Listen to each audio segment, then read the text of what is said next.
Salut à tous, aujourd'hui j'avais envie de vous parler de bonnes raisons, enfin de ce que moi j'estime être des bonnes raisons pour sortir par tous les temps avec votre enfant ou vos enfants. Voilà, comment on peut se motiver à aller dehors, pourquoi on peut se motiver à aller dehors même s'il pleut, même s'il fait super froid ou même s'il y a beaucoup de vent, même si tout est trempé complètement, que ça vous paraît impraticable et que vous vous dites mais il va rentrer dégoûtant. Eh bien justement, on va commencer par ça. La première des raisons justement que je trouve chouette pour un enfant, c'est que si on le fait pas petit, on le fera quand? De marcher dans les flaques d'eau, de prendre le temps bien d'écraser, de voir que ça glisse, de s'amuser même à sauter dedans parce que ça peut être très rigolo à condition d'être bien équipé. Donc des bottes, un pantalon de pluie, un ciré bien imperméable et puis c'est parti quoi. Ça marche bien à partir du moment où ils sont bien équipés, qu'ils sont pas trempés, il n'y a pas de souci.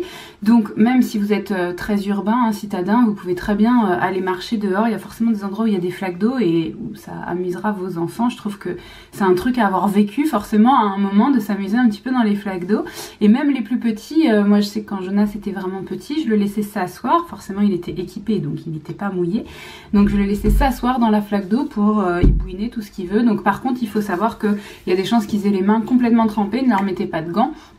À moins que ce soit aussi quelque chose de complètement imperméable, mais c'est quand même un peu plus compliqué, parce que si c'est trop gros, ils peuvent pas manipuler, donc c'est sûr qu'on les laisse mains nues, et puis voilà, qu'ils ont peut-être les poignets aussi qui commencent à être un peu humides à la fin de leur jeu, mais ils vont pas forcément se jeter dedans et rouler dedans, hein. Ils vont y aller petit à petit, enfin voilà, c'est un vrai plaisir pour eux, et je trouve que c'est bien de pouvoir le leur offrir. Donc ça c'était la première idée. La deuxième, c'est celle de ramasser des choses dans la nature. Vous avez remarqué, votre enfant, à chaque fois qu'il se balade dans une forêt ou quoi, il a toujours envie de ramasser des trucs. Et il a raison, parce qu'en fait avec ces trucs on peut faire plein de choses. Je vous donne quelques petites idées.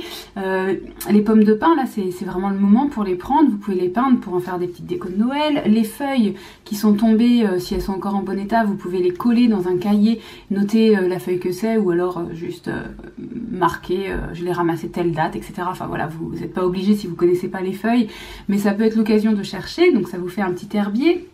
Des bâtons pour soit les utiliser comme tuteur aux petites plantes que vous avez à la maison, soit faire des petites constructions genre l'enfant qui fabrique un mini tipi, l'enfant qui fabrique un petit radeau, l'enfant qui fabrique un genre de jeu de Mikado.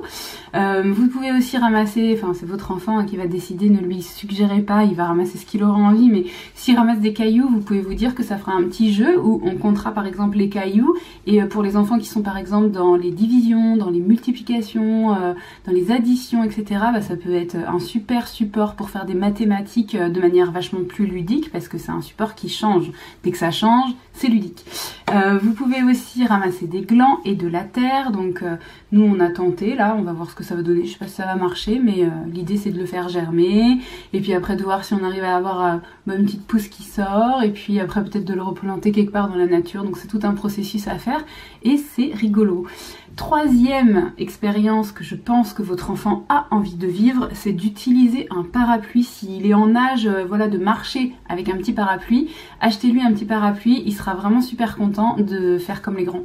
Donc voilà, ça peut être une balade super bien équipée juste avec parapluie où il ne se salit pas, etc.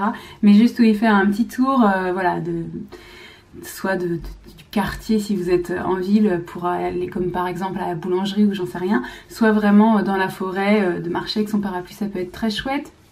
Quatrième chose, ça va être dans l'observation et la connaissance de la nature. Si votre enfant va souvent dehors, il y aura des fois où il aura des trucs à observer qui vont juste l'intéresser parce que c'est des fois magique, la nature. Par exemple, il a l'habitude de voir une rivière assez calme, etc. Puis un jour, le temps est vachement agité, il a beaucoup plu et là, il voit la rivière à fond, dans tous les sens, faire des petites cascades, gorgées d'eau, donc ça change. Il peut aussi voir les arbres au fur et à mesure des saisons qui évoluent, connaître un petit peu mieux justement les saisons comme ça, naturellement, spontanément. Il peut voir quels sont les arbres qui perdent leurs feuilles, quels sont les arbres qui ne les perdent pas, enfin des choses de la nature qu'il va apprendre non pas dans un cahier et non pas à l'école, mais comme ça, en étant dehors, et ça c'est hyper riche. Cinquième chose, c'est une petite activité qu'il va peut-être faire de lui-même ou sinon que vous pouvez lui suggérer. Pour rappeler un petit peu les dessins dans le sable à la plage qu'on a tendance à faire au doigt, bien il peut prendre un petit bâton et puis dessiner dans un endroit où c'est un peu lagadou, mais pas trop, de façon à ce que ça lui fasse un genre de tableau. Donc par exemple, les enfants qui sont dans l'apprentissage de l'écriture aiment beaucoup en général essayer d'écrire leur prénom.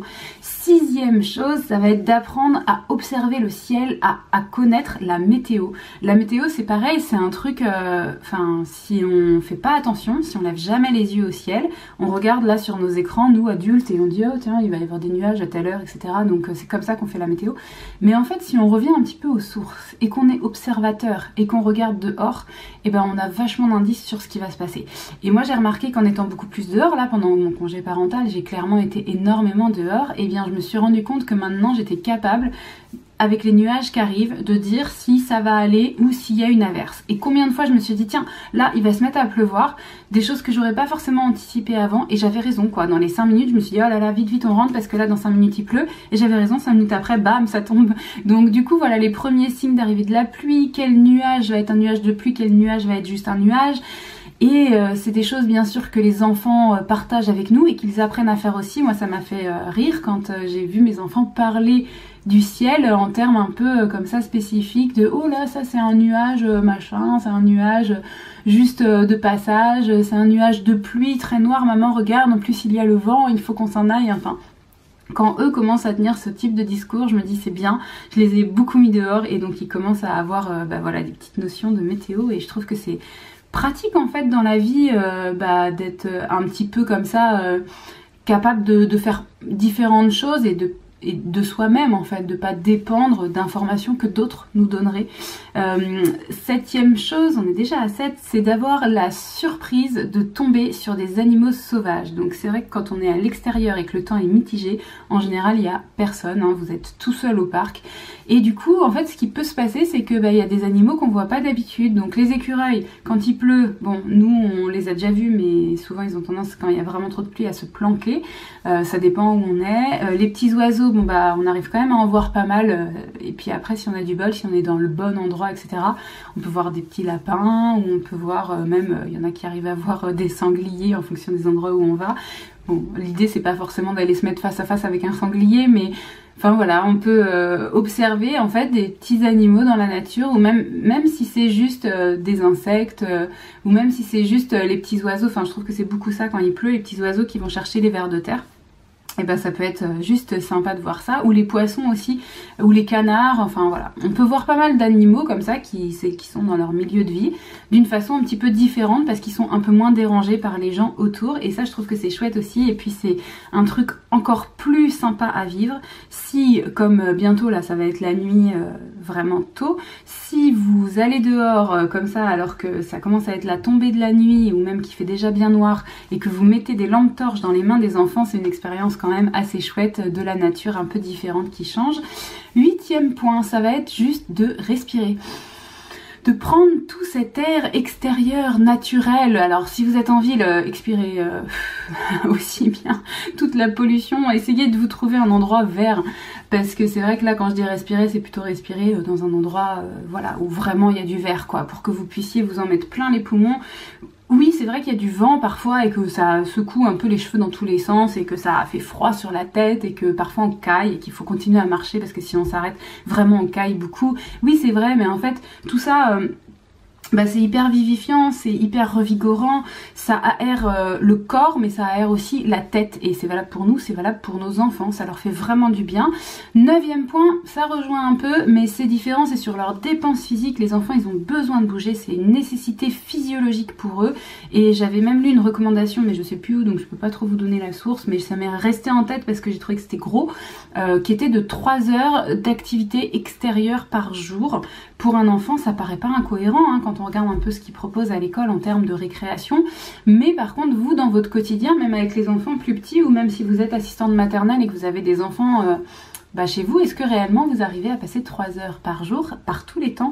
Et c'est pas toujours simple, hein, ça dépend. Alors bien sûr c'est pas une obligation, c'est voilà, en plus j'ai même plus la source, ça se trouve c'est des bêtises, mais moi j'ai gardé ça en tête pour me dire vraiment, allez, on y va, 1 heure par-ci, 1 heure par-là, pour essayer vraiment d'avoir un gros quota de dépenses énergétiques en extérieur, parce qu'en extérieur ils vont pas faire du tout les mêmes mouvements qu'en intérieur, ils vont beaucoup plus grimper sur des choses, escalader, courir, sauter, ils vont être interpellés à droite, interpellés à gauche, ça va pas être la même dépense que dans un environnement confiné intérieur. Et puis le dernier point, c'est le point un petit peu de curiosité, parce que d'aller dehors comme ça va alimenter la curiosité, surtout si en fait on varie les endroits où on va. C'est un peu l'idée quand même, hein. Je pense qu'à un moment vous allez en avoir marre d'aller toujours dans le même parc, et donc du coup on va essayer, comme on va sortir toute l'année, qu'il fasse beau ou qu'il fasse pas beau, d'aller à plein d'endroits différents, d'aller montrer à l'enfant tout ce qu'il y a en fait autour de lui dans l'endroit où il habite, que ce soit la campagne, d'aller sillonner tous les chemins, que ce soit dans la ville, d'aller voir un petit peu tout ce qui se passe dans tous les quartiers, toutes les aires de jeu qui sont possibles, tous les petits squares, toutes les petites forêts, d'essayer de trouver toutes les voies vertes proposées par les villes pour les parcourir en long, en large. Et en fait c'est un peu le début de la découverte du monde, vous voyez, c'est un peu, ça va permettre à l'enfant de construire tout son environnement autour de lui, parce qu'en fait sinon il sait pas. Vous savez, vous avez déjà pris votre voiture et vous avez déjà parcouru la ville dans tous les sens,